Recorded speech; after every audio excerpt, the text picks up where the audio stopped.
ನಮಸ್ಕಾರ ಸ್ನೇಹಿತರೆ, ಕೀಟಶಾಸ್ತ್ರದಲ್ಲಿ ಹತ್ತಿಯ ಕೀಟಪೀಠಗಳ ಬಗ್ಗೆ ತಿಳ್ಕೊತಾ ಇದ್ವಿ. ಕಳೆದ ವಾರ ಹತ್ತಿಯ ರಸ ಇರುವ ಕೀಟಗಳ ಬಗ್ಗೆ ತಿಳ್ಕೊಂಡ್ವಿ.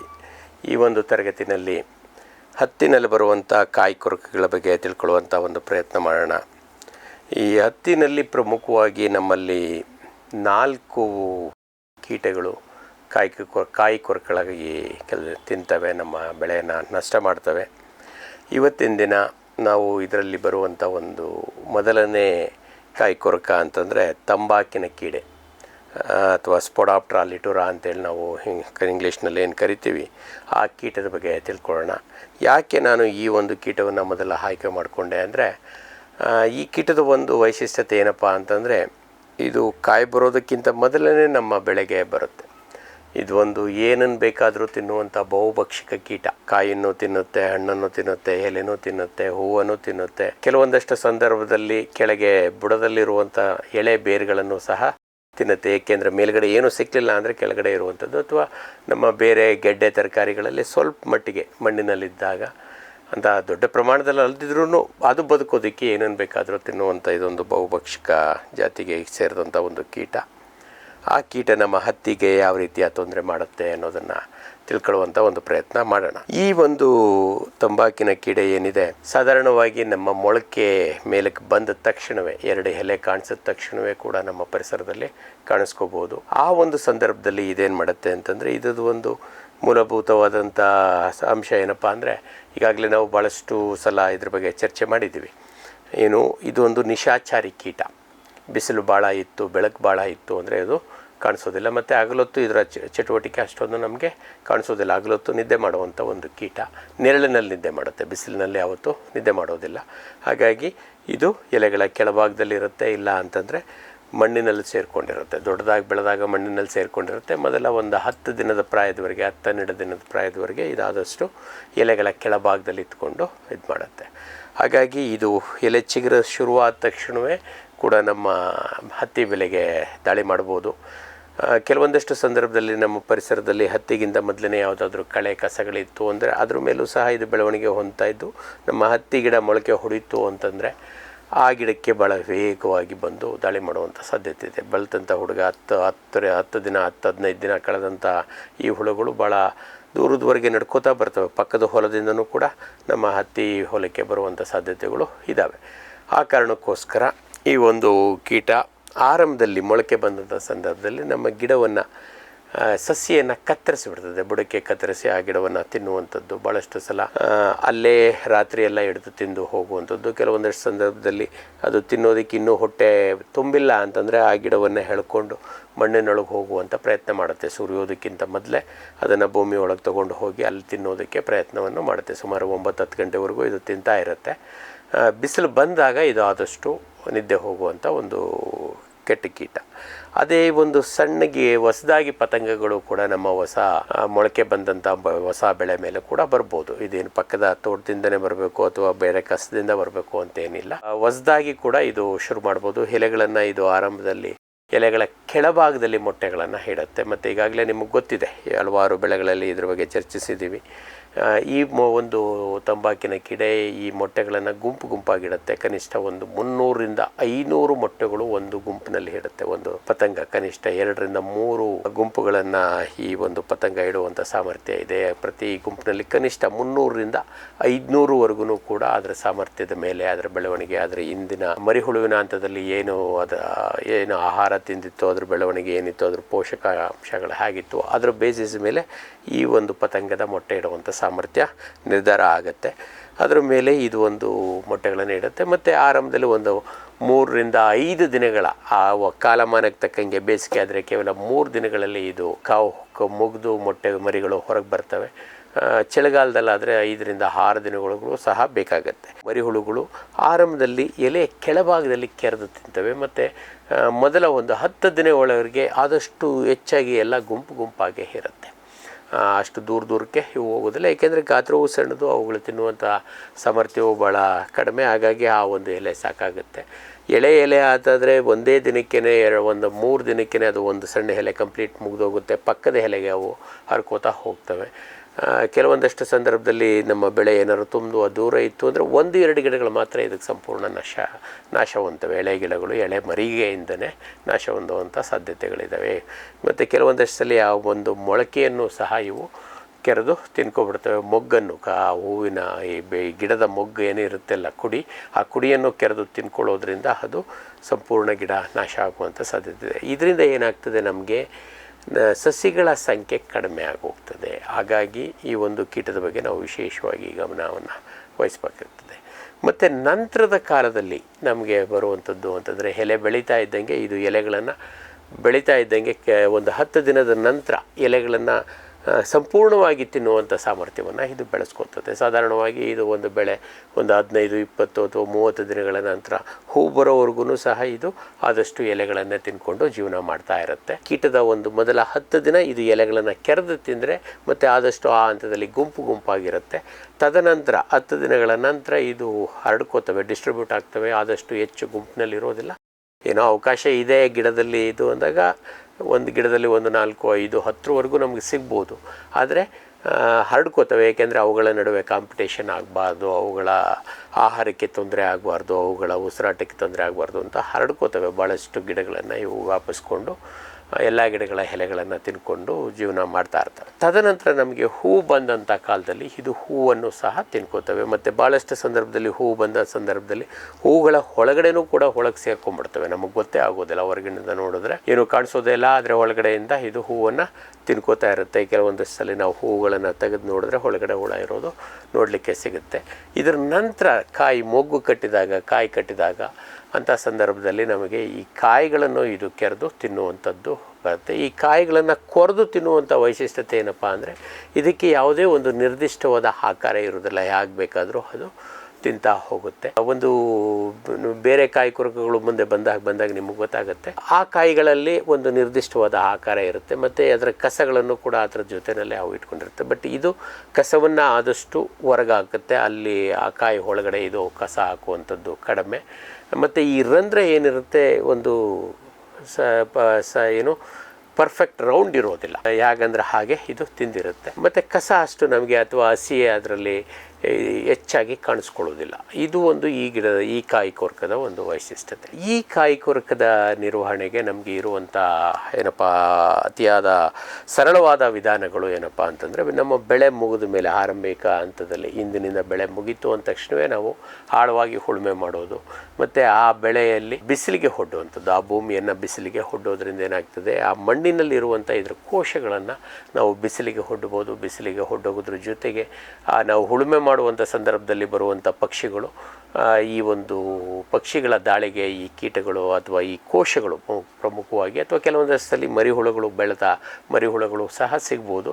ಅವುಗಳು ಆ ಪಕ್ಷಿಗಳಿಗೆ ಆಹಾರವಾಗ್ತವೆ. ಮತ್ತು ಬಿಸಿಲಿಗೆ ಈ ಕೋಶಗಳು ನೇರವಾಗಿ ಒಣಗೋದ್ರಿಂದ ಕೋಶಗಳು ಮತ್ತು ಪತಂಗ ಆಗುವಂಥ ಸಾಧ್ಯತೆಗಳು ಕಡಿಮೆ ಆಗ್ತದೆ. ಆ ಕಾರಣಕ್ಕೋಸ್ಕರ ಇಂದಿನವರು ನಮ್ಮವರು ಈ ಮಾಗಿ ಉಳುಮೆಯನ್ನು ಪ್ರತಿ ವರ್ಷ ಸಾಂಪ್ರದಾಯಿಕವಾಗಿ ಮಾಡ್ಕೊತಾ ಬಂದಿದ್ದರು. ಅದನ್ನೇ ನಮ್ಮ ಆಧುನಿಕ ಕೃಷಿನಲ್ಲೂ ಕೂಡ ಆ ಮಾಗಿ ಉಳುಮೆಗೆ ನಾವು ಭಾಳ ವಿಶೇಷವಾದ ಒತ್ತನ್ನು ನೀಡ್ತಾ ಇದ್ದೀವಿ. ಏಕೆಂದರೆ ಮಾಗಿ ಉಳುಮೆ ಮಾಡಿದ್ರೆ ಈ ಒಂದು ಕೀಟಗಳು ಮುಂದಿನ ಬೆಳೆಗೆ ಹೋಗೋದನ್ನು ನಾವು ತಡೆಯೋದಕ್ಕೆ ಅತ್ಯಂತ ಒಂದು ಅದ್ರ ಜೊತೆಗೆ ನಾವು ಉಳುಮೆ ಮಾಡ್ತಾ ಇರಬೇಕಾದ್ರೂ ದನ ಕರುಗಳಿರ್ಬೋದು ಅಥವಾ ನೇಗಿಲಿರ್ಬೋದು ಅಥವಾ ಟ್ರ್ಯಾಕ್ಟರ್ ಇರ್ಬೋದು, ಯಾವುಗಳೇ ಒಂದು ಈ ಯಂತ್ರಗಳ ಅಥವಾ ದನ ಕರುಗಳ ಒಂದು ತುಳಿತಕ್ಕೆ ಸಿಕ್ಕಿ ಕೂಡ ಕೆಲವೊಂದಷ್ಟು ಕೋಶಗಳು ಮತ್ತು ಕೆಲವೊಂದಷ್ಟು ಸಂದರ್ಭದಲ್ಲಿ ಮರಿಹುಳುಗಳು ಎರಡೂ ನಾಶ ಆಗ್ತವೆ. ಇದ್ರ ಜೊತೆಗೆ ಬಿಸಿಲು ಕೂಡ ಇವನ್ನು ನಾಶ ಮಾಡ್ತದೆ. ಪಕ್ಷಿಗಳು ಕೂಡ ಈ ಒಂದು ಕೀಟವನ್ನು ನಾಶ ಮಾಡೋದಕ್ಕೆ ನಮಗೆ ಸಹಾಯ ಮಾಡ್ತವೆ. ಇದಲ್ಲದೇನೂ ಕೂಡ ನಮಗೆ ಇನ್ನೊಂದು ಅತ್ಯಂತ ಪ್ರಮುಖವಾದಂಥ ಸರಳವಾದಂಥ ವಿಚಾರ ಏನಂದರೆ, ತಂಬಾಕಿನ ಕೀಡೆಯ ಕಾಯಿಕೊರಕದ ಹುಳದ ನಿರ್ವಹಣೆಗಿರುವಂಥದ್ದು ಅಂದರೆ ಬೆಳಕಿನ ಬಳೆಗಳನ್ನು ನಾವು ಬಳಸುವಂಥದ್ದು.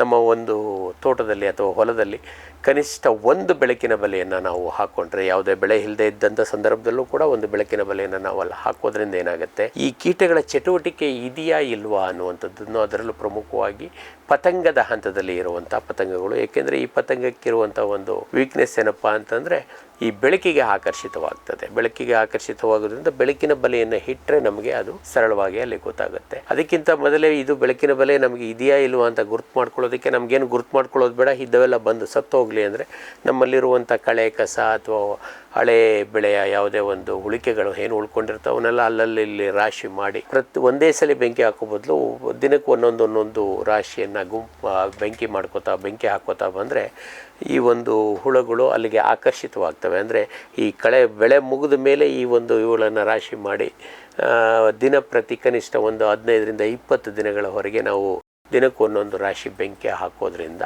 ಈ ಪತಂಗಗಳು ಆಕರ್ಷಿತವಾಗಿ ನೇರವಾಗಿ ಆ ಬೆಂಕಿಗೆ ಬಿದ್ದು ಸತ್ತೋಗ್ತವೆ. ಇಲ್ಲಿ ನಮಗೆ ಅವು ಬಿದ್ದು ಸತ್ವು ಅನ್ನೋದು ಲೆಕ್ಕ ಸಿಗೋದಿಲ್ಲ.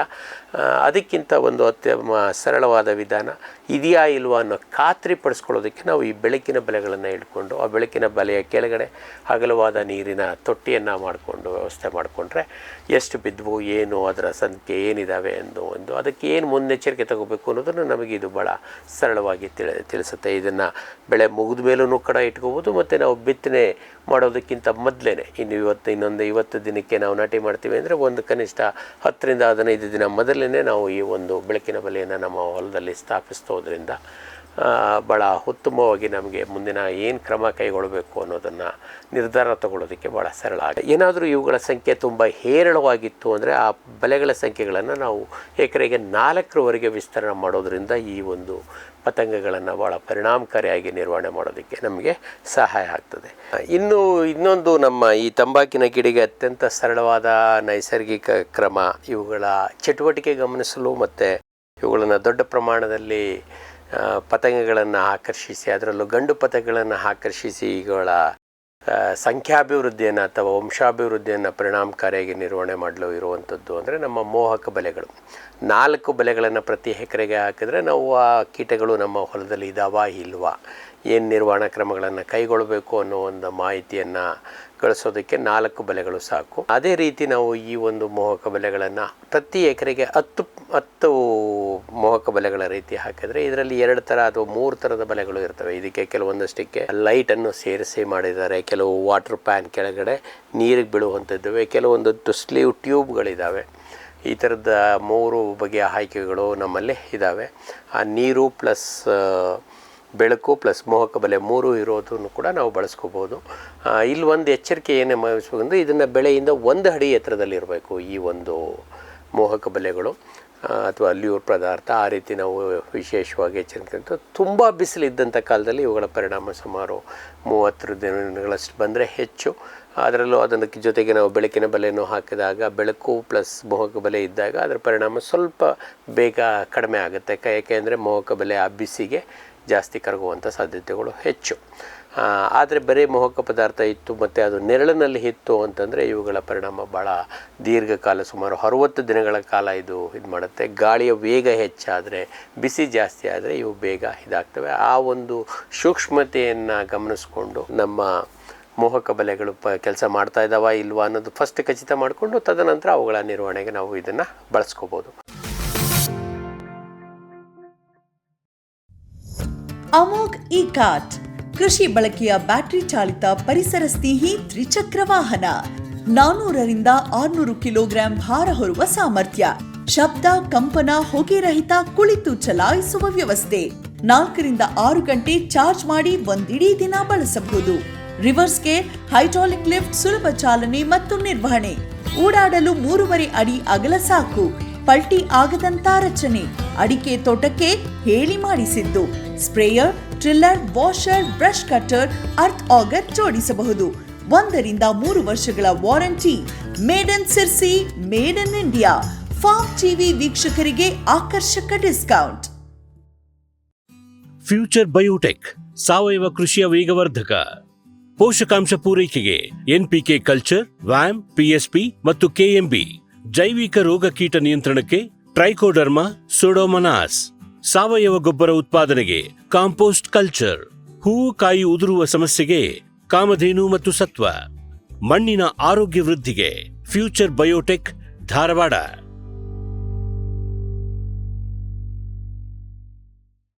ಸಮೃದ್ಧ ಸಾವಯವ ಗೊಬ್ಬರ, ಎಂಎಸ್ಜಿಪಿ ಮತ್ತು ಕೆಸಿಡಿಸಿ ಉತ್ಪಾದನೆ. ಫಾರ್ಮ್ ಟಿವಿಯಿಂದ ಸರಬರಾಜು. ಅತಿ ಕಡಿಮೆ ಬೆಲೆಗೆ ಅತ್ಯುತ್ತಮ ಗೊಬ್ಬರ ಇಲ್ಲ ಭಾರಲೋಹ ಕೃಷಿ ವಿಶ್ವವಿದ್ಯಾಲಯದಿಂದ ಪರೀಕ್ಷಿತ ಸಾವಯವ ಇಂಗಾಲ NPK PH EC ಎಲ್ಲ ನಿಗದಿತ ಮಿತಿಯಲ್ಲಿ ಅಡಿಕೆ ತೆಂಗು ಬಾಳೆ ಕಾಫಿ ದಾಳಿಂಬೆ ದ್ರಾಕ್ಷಿ ಕಬ್ಬು ಭತ್ತ ಜೋಳ ಹತ್ತಿ ಹೀಗೆ ಎಲ್ಲಾ ಬೆಳೆಗಳಿಗೂ ಪ್ರಶಸ್ತ ಜೀವಂತ ಮಣ್ಣು ಸಮೃದ್ಧ ಬೆಳೆ ಅತ್ಯಧಿಕ ಲಾಭಕ್ಕೆ ಬಳಸಿ ಸಿಟಿ ಕಾಂಪೋಸ್ಟ್. ವಿಶ್ವದಾದ್ಯಂತ ಪೇಟೆಂಟ್ ಪಡೆದ ನ್ಯಾನೋ ತಂತ್ರಜ್ಞಾನದಲ್ಲಿ ತಯಾರಾದ ನೂವಾಲ್ಗಿ ದ್ರಾವಣ. ನೂವಾಲ್ಗಿ ಉಪಯೋಗಿಸಿದ ಮೇಲೆ ತುಂಬಾ ಇಳುವರಿನೂ ಬಂದಿದೆ. ಕಾಳು ಮೆಣಸಿಗಂತೂ ಬಹಳ ಚೆನ್ನಾಗಿ ಬರುತ್ತೆ. ರೇಷ್ಮೆ ಎಲೆನೂ ಚೆನ್ನಾಗಿ ಬರ್ತದೆ. ಗಿಡಗಳು ತುಂಬಾ ಚೆನ್ನಾಗಿ ಬೆಳವಣಿಗೆ ಆಯಿತು. ಯಾವುದೇ ರಾಸಾಯನಿಕ ಅಥವಾ ವಿಶೇಷ ಗೊಬ್ಬರಗಳ ಗೊಡವೆ ಇಲ್ಲದೆ ಎಲ್ಲ ಬೆಳೆಗಳಲ್ಲಿ ಉತ್ತಮ ಗುಣಮಟ್ಟದ ಅಧಿಕ ಫಸಲನ್ನು ಪಡೆಯಿರಿ. ಯಾವಾಗಲೂ ನನ್ನ ಇರೋವರೆಗೂ ನೀವು ಅಲ್ಲಿಗೆ ಅಂತೂ ಬಿಟ್ಟು ಬಾಳಲ್ಲ ಅಂತ ಒಂದು ಭರವಸೆ ಕೊಡ್ತೀನಿ. ರೈತ ಬಾಂಧವರ ಸೇವೆಗೆ ಫಾರಂ ಟಿವಿಯ ಮತ್ತೊಂದು ಹೆಜ್ಜೆ.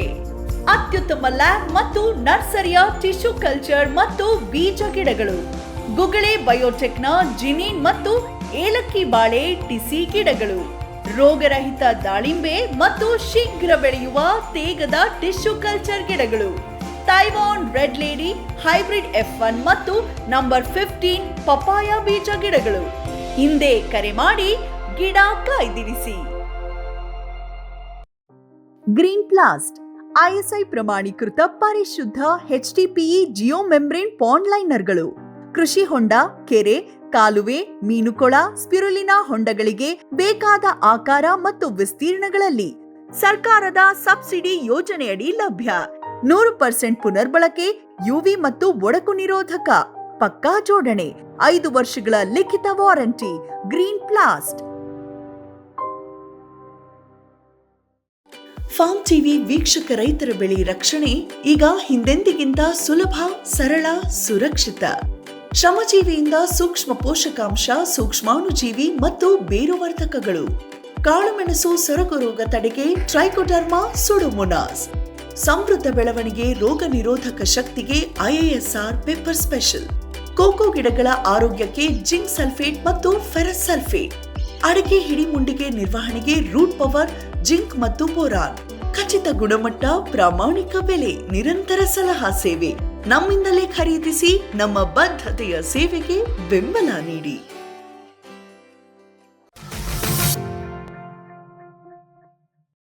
ಇನ್ನು ಆರಂಭಿಕ ಹಂತದಲ್ಲಿ ಈ ಕೀಟಗಳು ನಮ್ಮ ಬೆಳೆಯಲ್ಲಿ ಇದ್ದಾವೆ ಅಂದರೆ ನಾನು ಈಗಾಗಲೇ ಹೇಳಿದೆ, ಈ ಒಂದು ಪತಂಗ ಈ ಮೊಟ್ಟೆಗಳನ್ನು ಗುಂಪಿನಲ್ಲಿ ಇಡುತ್ತೆ.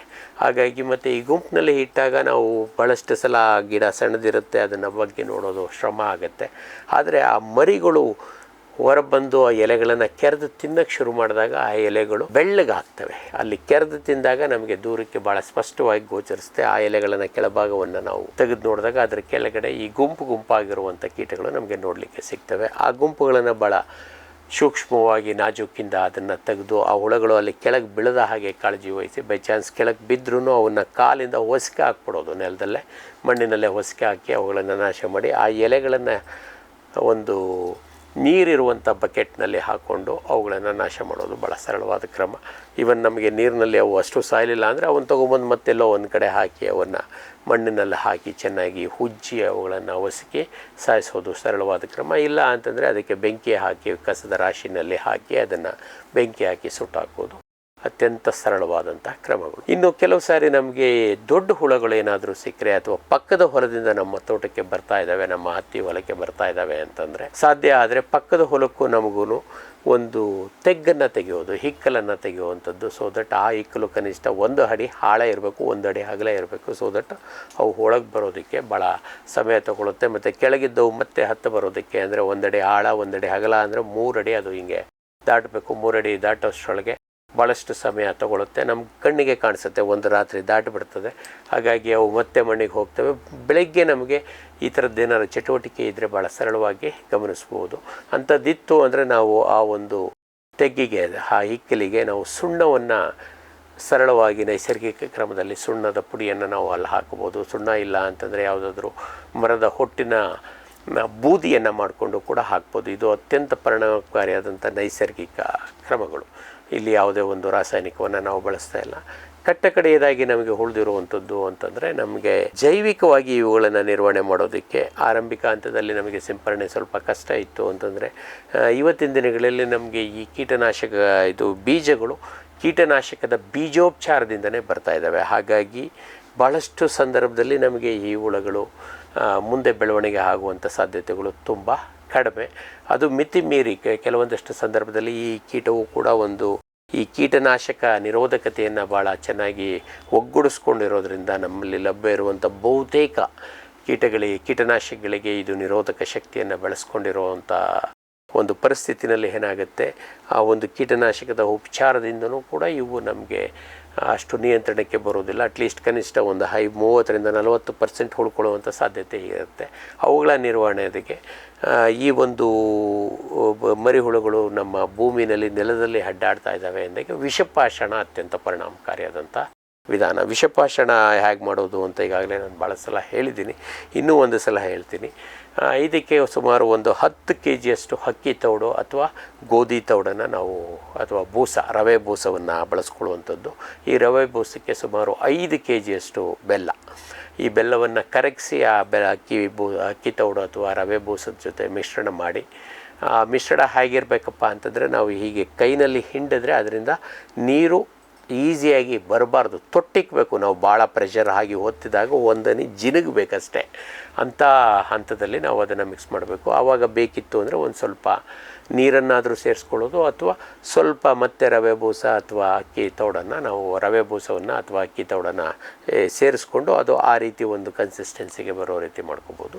ಈ ನಂತರ ಇದಕ್ಕೆ ಸುಮಾರು 400 ml ಮೊನೊಕ್ರೋಟೋಫಾಸ್ ಕೀಟನಾಶಕವನ್ನು ಬಳಸೋದು. ಮೊನೊಕ್ರೋಟೋಫಾಸನ್ನು ಬರೀ ವಿಷಪಾಷಾಣಕ್ಕೆ ಬಳಸ್ತಾ ಇದ್ದೀವಿ ನಾವು, ಬೇರೆ ಇನ್ಯಾವುದಕ್ಕೂ ಅಲ್ಲ. ಮೊನೊಕ್ರೋಟೋಫಾಸ್ ಲಭ್ಯ ಇಲ್ಲ ಅಂತಂಥ ಪರದಲ್ಲಿ ಇವತ್ತಿನ ದಿನಗಳಲ್ಲಿ ನಮ್ಮ ಇಂಡಾಕ್ಸಿಕಾರ್ಬ್ ಅಂತ ಒಂದು ಕೀಟನಾಶಕವಿದೆ, ಇದನ್ನು ಕೂಡ ನಾವು ಬಳಸ್ಕೋಬೋದು.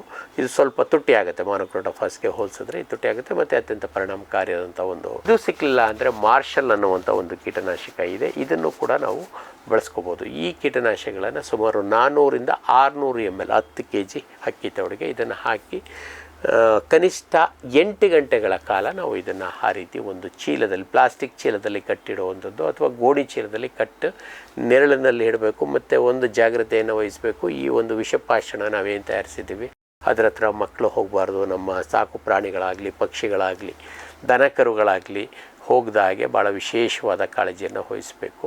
ಏಕೆಂದರೆ ಯಾರಿಗೂ ಅರಿವಿರೋದಿಲ್ಲ, ಅದಕ್ಕೆ ಸಂಪರ್ಕಕ್ಕೆ ಬಂದರೆ ಅದು ಬೆಲ್ಲ ಇರೋದರಿಂದ ಯಾರು ಬೇಕಾದರೂ ಅದನ್ನು ತಿನ್ನುವಂಥ ಪ್ರಯತ್ನ ಮಾಡ್ತವೆ ಈ ಪ್ರಾಣಿಗಳು, ಪಕ್ಷಿಗಳು. ಅದನ್ನು ಅವಾಯ್ಡ್ ಮಾಡೋದಕ್ಕೆ ಅವುಗಳಿಗೆ ನಿಲುಕದಂತೆ ನಾವು ಎಚ್ಚರಿಕೆಯನ್ನು ವಹಿಸಬೇಕು.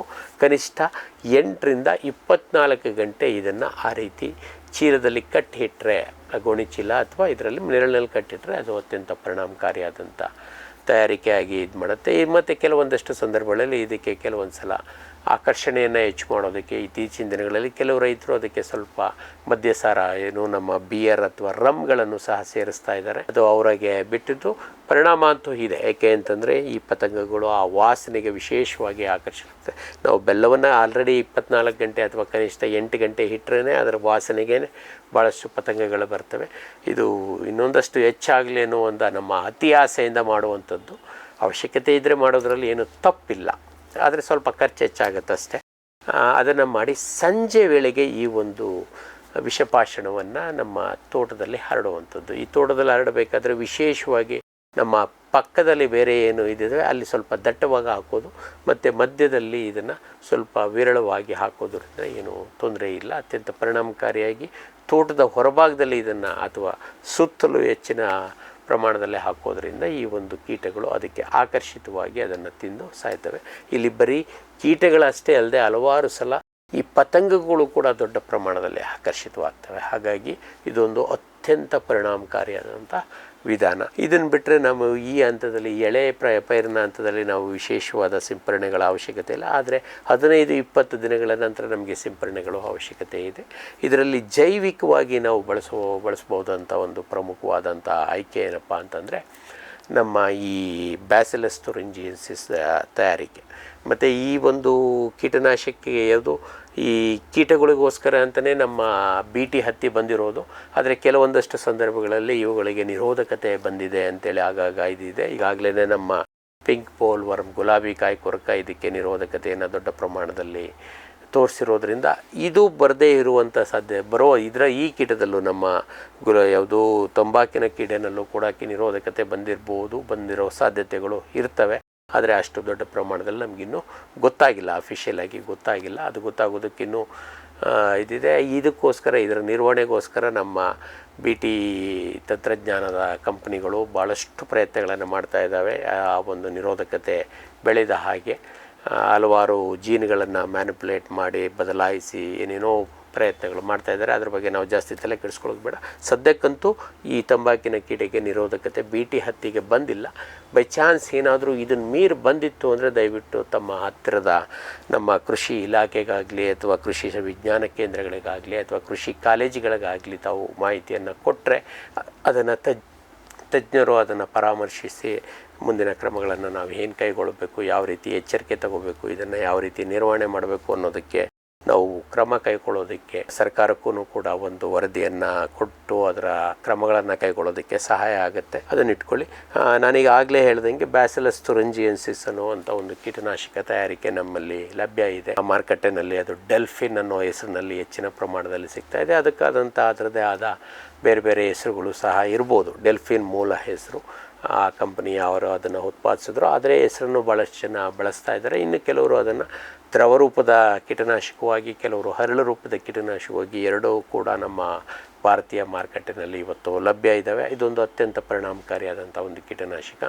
ಈ ಒಂದು ಬ್ಯಾಸಿಲಸ್ ತುರಿಂಜಿಯನ್ಸಿಸ್ ಕೀಟನಾಶಕವನ್ನು ಪ್ರತಿ ಲೀಟರ್ ನೀರಿಗೆ 1 ml ಅಥವಾ 1 ಗ್ರಾಮ್, ಅದು ಹರಳು ರೂಪದ್ದಾದರೆ 1 ಗ್ರಾಮು ಅಥವಾ ದ್ರವ ರೂಪದ್ದಾದರೆ 1 ml ಅನ್ನು ಹಾಕ್ಕೊಂಡು ಸಿಂಪರಣೆ ಮಾಡೋದು ಅತ್ಯಂತ. ಮತ್ತು ಈ ಸಿಂಪರಣೆಯನ್ನು ಆದಷ್ಟು ತಂಪಾದ ಹೊತ್ತಿನಲ್ಲಿ ಸಿಂಪರಣೆ ಮಾಡೋದು ಭಾಳ ಪರಿಣಾಮಕಾರಿ. ಏಕೆಂದರೆ ಅದು ಎಲೆಗಳ ಮೇಲೆ ಭಾಳಷ್ಟು ಹೊತ್ತು ಉಳ್ಕೊಂಡಿರುತ್ತೆ. ಇದು ರಾತ್ರಿ ಹೊತ್ತು ತಿನ್ನೋದ್ರಿಂದ ನಾವು ಸಂಜೆ ವೇಳೆ ಇದನ್ನು ಸಿಂಪಡಿಸಿದ್ರೆ ಆ ಕೀಟ ಕೂಡ ರಾತ್ರಿ ಬಂದಿರುತ್ತೆ, ತಿನ್ಕೊಂಡು ಭಾಳ ಹೊಳಕೋಯ್ತು ಅಂದರೆ ತಕ್ಷಣ ಇದಕ್ಕೆ ಇದು ಮಾಡುವಂಥ ಸಾಧ್ಯತೆಗಳು ಹೆಚ್ಚಿರ್ತವೆ. ಇದು ಈ ಒಂದು ಇದಕ್ಕೆ. ಇನ್ನು ಕಡೆಯದಾಗಿ ನಮ್ಮ ರಾಸಾಯನಿಕಗಳು ಇದ್ದೇ ಇದ್ದಾವೆ. ರಾಸಾಯನಿಕಗಳ ಬಗ್ಗೆ ನಾನು ವಿಶೇಷವಾಗಿ ಹೀಗೆ ಹೇಳೋದಿಲ್ಲ. ಎಲ್ಲ ಕಾಯಿಕೊರಗಳಿಗೆ ನಾನು ಕಡೆಯಲ್ಲಿ ಒಂದು ವಿವರವನ್ನು ನೀಡ್ತೀನಿ.